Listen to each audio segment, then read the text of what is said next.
வைணவ சைவ மதத்தினரை இழிவாக பேசியதாக அமைச்சர் பொன்முடி மீது காவல்துறை வழக்கு பதிவு செய்து நடவடிக்கை எடுக்க வேண்டும் என்ற ஒரு புகார் மனுவை பாரதிய ஜனதா கட்சியுடைய மாநில செயலாளர் அஸ்வத்தாமன் சென்னை காவல் ஆணையர் அலுவலகத்தில் இன்று கொடுத்திருக்கிறார்.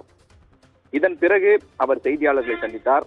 அப்போது பொன்முடி ஆபாச வார்த்தைகளால் இழிவுபடுத்தும் வகையில் அவர் பேசியிருக்கிறார். அது மட்டுமல்லாமல் அவர் மீது ஏன் காவல்துறை இதுவரை நடவடிக்கை எடுக்கவில்லை என்ற ஒரு கேள்வியை எழுப்பியிருக்கிறார். அது மட்டுமல்லாமல் கட்சி ரீதியாக அவரை பொறுப்பில் இருந்து தூக்கியிருந்தாலும் அவர் பேசியதற்கு சட்ட ரீதியான நடவடிக்கை எடுக்க வேண்டும் என்ற ஒரு புகாரை தான் அளித்திருப்பதாக தெரிவித்திருக்கிறார்.